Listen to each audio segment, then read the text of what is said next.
Hi everyone, and welcome to Science and Shiny with myself, Shiny, and Jono. We just thought we'd do a quick sort of 10-minute podcast now on drills. I mean, it's a bit of a buzzword, isn't it, out there, Jono? And we believe there's a time and a place for drills. So, for example, the intervention poles. Big poles go up. It's there to stop people side bending, lateral flexion, because there is obviously research on lower back injuries. It can be used for direction. You can use poles for a lot of things. You can use hurdles. You can use bands. Once again, they're great, and there's a time and a place. I think with our experience of coaching now, we're looking much more around sort of language, use of video, and cues that will help things stick. Because remember, you can't take a pole out with you. Unfortunately, it'd be great if you could, but you can't. So you've got to find a way to do that. So, Jono, what would be your take on the use of drills and the use of sort of video and language to coach with? Yeah, I'm absolutely with you on that. I use drills actually as a bit of a last resort if they can't pick up the information we're trying to give them. So I use video a lot. I video everything. I mean, I've got thousands and thousands. I do private one-to-ones with 10, 11-year-olds, and I've got thousands of videos of them, doing their bowling and just trying to explain to them using language to say, okay, look at the position you're in. How can you get I don't know, your bowling hand higher at back foot release? Back foot contact. How can you get your hand up higher? And then we talk about the movement of that, and you do demonstration, you talk, then you video again. Oh, look, your hand's gone a little bit high because you've loaded up a little bit further back. How about that? How about you load up even further back and see where your hand ends up? Oh, look at that. You've now got a little bit higher. So I just think with videos, and we've all got brilliant iPhones now, or any other make if you want to use any other make, but brilliant cameras on our phones that we can use a lot of video.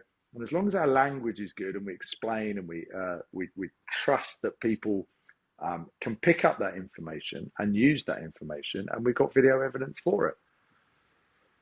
Yeah, and I think there are only so many drills you can do. And I'm talking about prop-driven drills. Yeah. Everybody's seen the poles, everybody's seen bands, everybody's seen machines that you wrap around yourself and run in with. Everybody's seen, targets. They're all out there, and they're great. They are. Once again, they are great. Um, they're great challenges that allow you to just try and improve. But ultimately, I think what we know from many years coaching and coaching at the highest level is that to make things stick, bowlers have got to get it. They've got to be able to get why they're doing it and be able to, once again, take it out there when the pressure's on. And by the pressure's on, someone's either trying to belt you into the cheap seats or they're trying to bat for a day and a half. And that ultimately is what you're up against.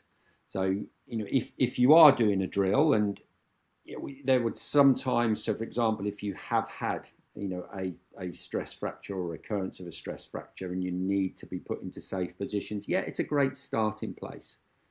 But I think when we coach, we much prefer to get on that personal level to find out about you, but also then be able to put a system together that works for you. So it's not about getting you to follow our system. So our system might be stick some poles up. No, it wouldn't be. It would be tell me what you like when you're at your best. That's generally better than a drill.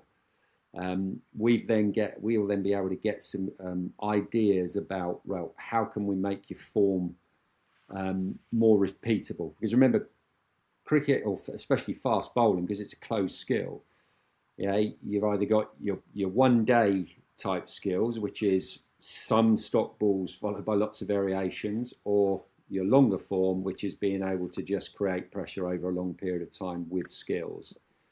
So I'll give you a good example, Shiny, about the poles. Yeah, sorry, Shiny. Um, yeah, don't know where that came from. I'll give you a good example of the poles. You can put poles up for a couple of weeks, get a kid to go through because you're trying to keep him upright, because you don't want the side flexion. And then the first time you take the poles out, he's back falling over again. Whereas actually, if you said to the kid, straight away, well, let's have a look at where your elbow is when it folds. Where's your elbow? Oh, look, your elbow's in the middle of your thigh, which is dragging you over. What if you put your elbow on the top of your hip? What position does your body go into then? Oh, hold on, I'm a little bit more upright. So straight away, you've solved the problem by doing a slight technical change rather than just running through a intervention pulse and not knowing what the actual problem is. Absolutely.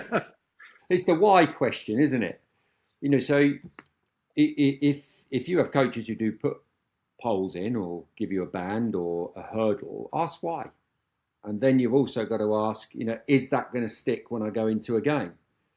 So, if what you've just said there, Jono, which is one really good point, if you look to get your elbow in around about hip height, you'll generally be in a really good position when you release. That might work for someone else.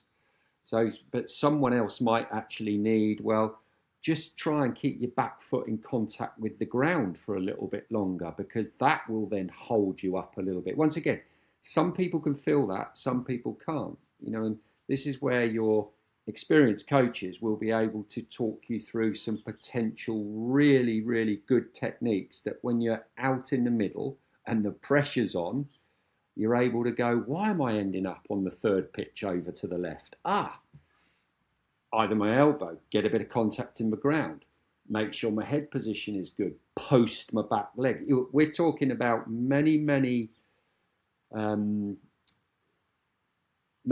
different pieces of advice we can give you based on the way you learn and the way you understand. And remember, if you've got a row of poles there and you're going to hit them, you'll make your own mind how you're going to try and stop that from happening. But remember, you then have to keep an eye on the skill. So are you still as fast? Are you still getting the ball to move?